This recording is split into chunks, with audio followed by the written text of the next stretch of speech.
এই যে সাজা আপনার বিরুদ্ধে এবং 1 বছরের জন্য স্থগিত করলো, কিন্তু এখনো আপনাকে আদালতের দ্বারে দ্বারে ঘুরতে হচ্ছে, কি মনে হচ্ছে আপনি কি ন্যায় বিচার পেয়েছেন, বা আপনার কত দ্রুত আসলে এই সাজাটা মওকুফ হওয়া উচিত বলে আপনি মনে করেন?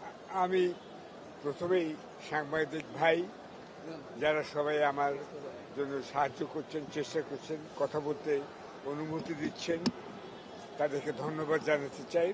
বিশেষ করে আমি ধন্যবাদ জানাতে চাই আমার আইনজীবী মেজর সাহেবকে এবং মাসুদ তালুকদার সাহেবকে। ওনাকে কিন্তু আমি বলেছিলাম আমি যদি কখনো আদালতের সামনে যাই আপনাকে কিন্তু আসতে হবে, আগেই বলেছিলাম। তিনি কথা দিয়েছিলেন, তার এখানে আসার দরকার ছিল, তিনি এসেছিলেন। আরও আছেন ব্যারিস্টার আনোয়ার হোসেন, তাকে দেখতে পাচ্ছেন এখানে, তিনিও কিন্তু এখানে এসেছেন। সবাইকে ধন্যবাদ, আপনাদের সবাইকে ধন্যবাদ।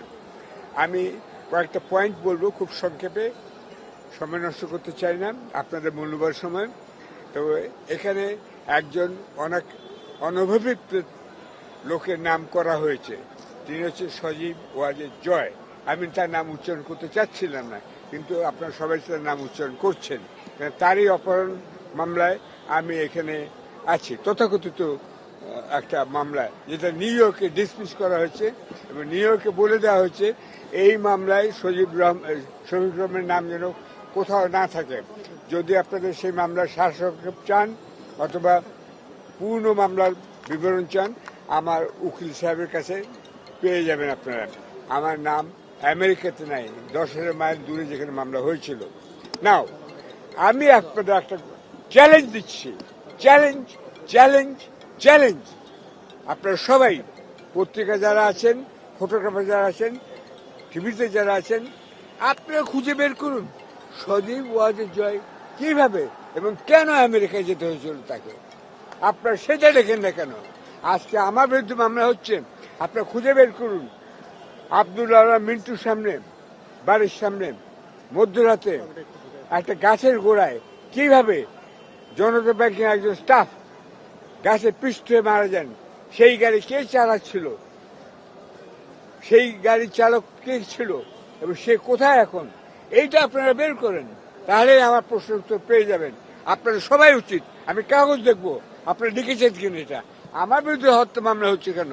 হত্যা মামলা হওয়া উচিত সেই ব্যক্তির বিরুদ্ধে যিনি হত্যা করেছেন একজন সাধারণ কর্মচারীকে, জনতা ব্যাংকের কাজ করতেন বোধ হয়।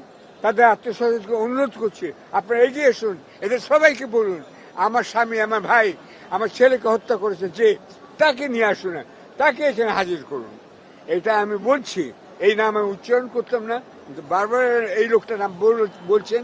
সে কি করে, সে কি করে, কি করে, কি করে আমেরিকা গেল, কি করে আমেরিকা গেল, কি করে আমেরিকা গেল, এইটা আপনারা জানতে চান, এইটাই আপনার অনুসন্ধানী রিপোর্ট হবেন। এবার আমি খুব সম্পর্কে দু একটা কথা বলতে চাই। আমি পিনাকি ভট্টাচার্যকে অনেক ধন্যবাদ জানাতে চাই। তিনি ওয়ান স্টপ সেবা শুশ্রূষার কথা বলেছেন, গত আন্দোলনে যারা আহত হয়েছেন তাদের জন্য সরকার এদিকে কাজ করছেন, আমি লক্ষ্য করছি, এটা একটা ভালো জিনিস। 2 নম্বর আমি বলতে চাই, ডক্টর ইউনূস একটা ভালো কাজ করেছেন। তিনি দেশে যে টাকা আনছেন এইটাই কিন্তু বড় কথা।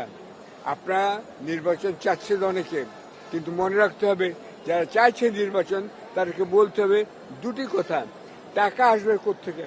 টাকা না আসলে আপনাদের ক্যামেরা থাকবে না, মাসে শেষে বেতনও পাবেন না এবং জিনিসপত্রের দাম কমবে না। এই টাকাটা আনছেন ডক্টর ইউনূস। ডক্টর ইউনূস বিদেশে খ্যাতিমান লোক, তার আবেদনে সাড়া দিয়ে অনেকে দিচ্ছেন। সুতরাং ডক্টর ইউনূসকে আপনারা যেতে দেবেন না, তাকে ধরে রাখেন, তাকে কাজ করার সুযোগ দিন। 15-17 বছর জঞ্জাল 15 মাসও যাবে না। তিনি যদি অনধিক 4 বছর নির্বাচনের কথা বলছেন, আমি তো বলবো অনধিক 10 বছরও বলেন না কেন, অনধিক 17 বছর বলেন না কেন। 17 বছর যদি আমাদের রাজত্ব করতে পারে, অনাচার করতে পারে, আর একটা লোক যদি 17 বছর ভালোভাবে রাজত্ব করতে পারে, তাকেই থাকতে দেন, সেটাও আমি বলতে পারি। আমি সেটা বলছি না। আমি চাই যে গণতান্ত্রিক নির্বাচন হোক, কিন্তু ডক্টর ইউনূসকে সময় দিন টাকা এনে যাতে উনি এখানে করতে পারেন। একটা কথা মনে রাখতে হবে, তার সাফল্য অসাফল্য, আসিফ নজরের সাফল্য অসাফল্য বিবেচনা করুন একটা দিক থেকে। আজকে আমরা সবাই মুক্তভাবে কথা বলতে পারছি, আজকে আদালত চলছে, আজকে আদালত একটা নিরপেক্ষ ভূমিকা পালন করছে, দলীয়করণ হচ্ছে, এটাই কিন্তু বড় সাফল্য। আপনার মনে রাখতে হবে এই সাফল্য চোখে দেখা যাচ্ছে, এটাই বড় সাফল্য। তারপরে জিনিসপত্রের দাম স্থিতিশীল আছে, এটা আছে সাফল্য। আর ওই যে ডক্টর খলিলকে নিযুক্ত করেছেন, এই জন্য আমি অভিনন্দন জানাচ্ছি। ডক্টর খলিলকে আমি বহুদিন ধরে চিনি, তিনি একজন সত্যিকারের দেশপ্রেমিক লোক।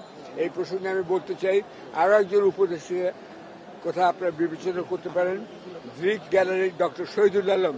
তিনি কিন্তু আপনার নিরাপদ সড়ক চায়ের আন্দোলনে বিশাল ভূমিকা রেখেছিলেন এবং টাইম ম্যাগাজিনে তাকে পার্সন অব দ্য ইয়ার হিসেবে, অন্যতম পার্সন অব দ্য ইয়ার হিসেবে নমিনেট করা হয়েছিল। ডক্টর শহীদুল আলমের কথা আমি বললাম, ডক্টর তার কথা বিবেচনা করতে পারেন। আচ্ছা, আর আসিফ নজরুল সম্পর্কে বলতে চাই, তিনি না আরেকটা বলতে হবে, তিনি অত্যন্ত দেশপ্রেমিক লোক। তিনি তার বক্তৃতা হিসেবে দেখাচ্ছেন, তিনি পার্শ্ববর্তী দেশের বিরুদ্ধে একটা চ্যালেঞ্জ গ্রহণ করেছেন এবং সেটা মুক্ত কণ্ঠে বলছেন। তবে তাকে আমি 90% মার্ক দিচ্ছি, 10% দিলাম না, 100 বলছি। ধন্যবাদ শহীদ ভাই। কেন না বলতে হবে, কেন শুনতে হবে আমার কথা, আপনাদের কথা আমরা শুনেছি।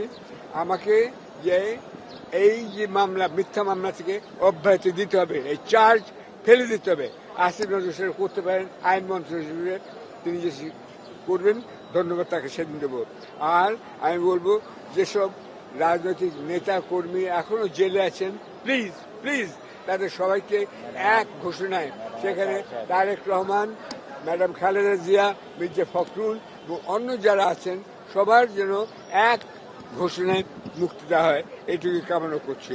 আপনাদের সবার নিরাপত্তা এবং বাজারের জিনিসপত্রের দাম যেন কমে, ডলারের দাম, সোনার দাম যেন স্থিতিশীল থাকে, এটাই বুঝবেন উন্নয়নের সূচক। সেইভাবে আপনারা চলুন, ডক্টর ইউনূসকে সময় দিন, আপনারা ভালো থাকুন। সবাইকে লাল গোলাপ শুভেচ্ছা, ধন্যবাদ। ও আরেকটা কথা বলতে হবে, যে ডক্টর আসিফ নজরুলকে বলছি, আইনমন্ত্রী হিসেবে খুঁজে দেখুন যে কিভাবে জায়জাদিন হাতছাড়া হয়ে গেছিল আমার, ঠিক সেইভাবে যেন আমার হাতে ফিরিয়ে দেওয়া হয়, এই অনুরোধ আসিফ নজরুল করছে। তাহলে আসিফ নজরুলকে আমি 101 নম্বর দেব এবং আপনার সবাইকে আবার চুমু, ভালোবাসা, ধন্যবাদ। আপনাকেও ধন্যবাদ।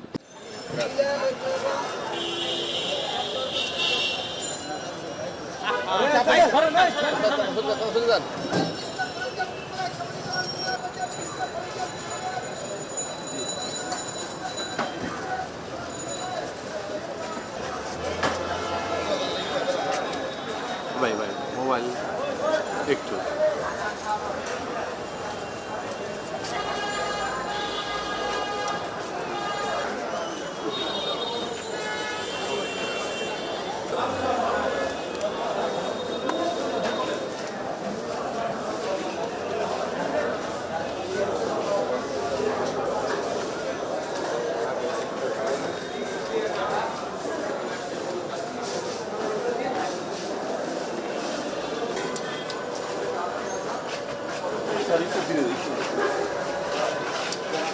স্যার, একটু আমার ক্যামেরায় সবাইকে